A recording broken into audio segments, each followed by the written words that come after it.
একটা চ্যালেঞ্জ দিচ্ছি, মিডিয়া বন্ধুদেরকে বলছি একবার আমাকে ওনার সামনে বসিয়ে দিন, আমি 100 কোটি হিসাবটা নিই। আমি পঞ্চায়েত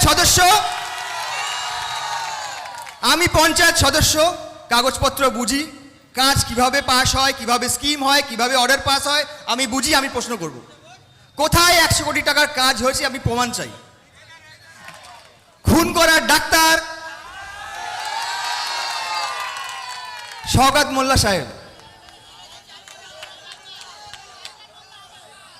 শওকত মোল্লা সাহেব 100 কোটি টাকার কাজ করেছেন, ঠিক আছে?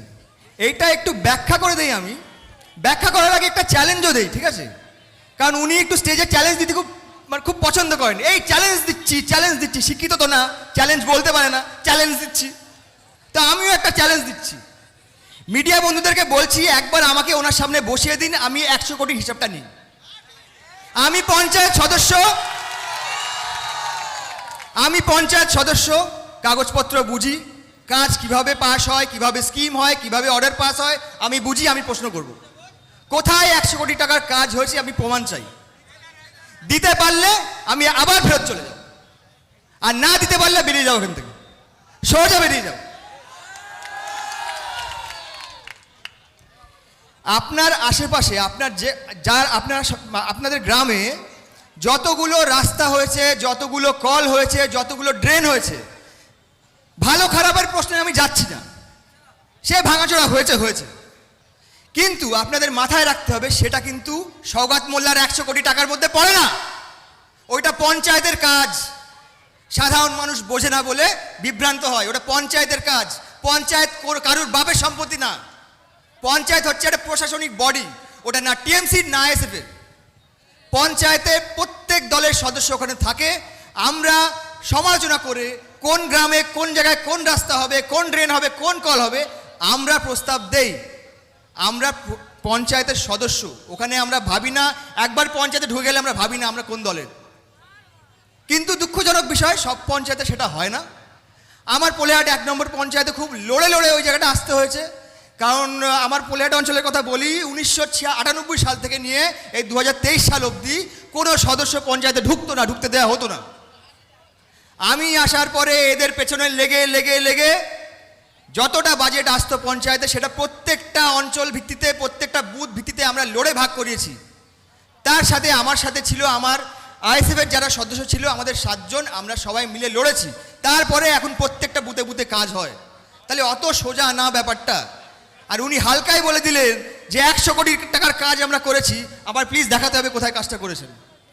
মিডিয়া বন্ধুদের আমি আবার বলছি, যেদিন ফ্রি থাকবেন আমিও ফ্রি আছি, চলে আসবেন, বসে বৈঠক হয়ে যাবে, আপনারাও থাকবেন। আর বেশি কথা বলবো না, হয়তো ভাইজান চলে আসবে। তো আমি একটা ছোট্ট কবিতা দিয়ে শেষ করব, একটু ভালো লাগে, কারণ দিদি ভালোবাসে তো।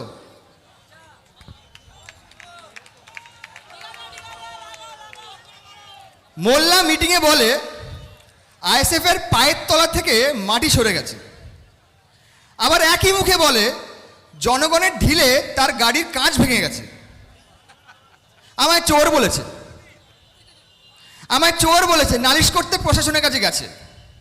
আমায় চোর বলেছে, প্রশাসন কিছু করো, প্রত্যেক অঞ্চল থেকে 15 জন করে তোলো মাথা, একটু বোমের কেস দাও, একটু থানায় তোমার ওই মেশিনের কেস দাও। প্রশাসন বলছে, দাদা এই আইএসএফ এর নেতারা চালাক হয়ে গেছে, বাড়িতে সিসিটিভি ক্যামেরা লাগিয়েছে, কে রাখবে? আবার বলছে, দাদা সাধারণ মানুষও সতর্ক হয়ে গেছে, অনেক গ্রামে ধমকি দিচ্ছে যে যদি গাড়ি ঢোকে আমরা রাস্তা আটকে দেবো, তা আমরা যাবো কোথায়? তখন দাদার মাথায় আবার বুদ্ধি এসছে, বোম যখন রাখতে পারবো না, এক কাজ করি, আমাদের নিজের কর্মীর বাড়িতে বোম মেরে দেয়, তারপরে আপনারা আসুন, এসে বলুন যে বোম অমুকজন মেরেছে। বাড়িতে না ঢুকতে পারেন, রাস্তাঘাট থেকে র্যান্ডম লোককে তুলে নিন, বলুন যে উনি বোম মেরেছেন। এইভাবে চলছে ওদের রাজনীতি, ঠিক আছে? তো যদি আমরা ভয় না পাই, এই রাজনীতি বেশি দিন টিকবে না।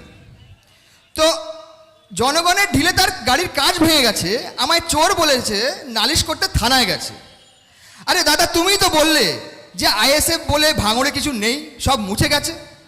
তাহলে 24 ঘন্টা আইএসএফ কেন তোমার মুখে? 13টা গাড়ি নিয়ে ঘুরছো, আর শুধু তোমার গাড়ির কাঁচ ভেঙে গেছে। আসলে গাড়ির কাঁচ না, তোমার বাড়ির আয়না ভেঙে গেছে। ধন্যবাদ।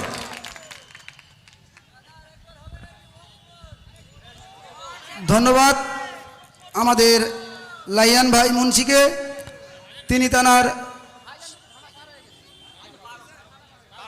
সুন্দর বক্তব্য দিয়েছে। আমাদের প্রাণপ্রিয় ছোট ভাইজান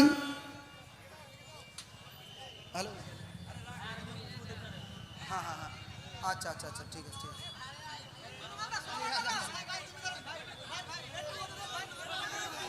ভাইজান ইতিমধ্যে আমাদের পলিরহাট থানা পার করে চলে এসছে। আর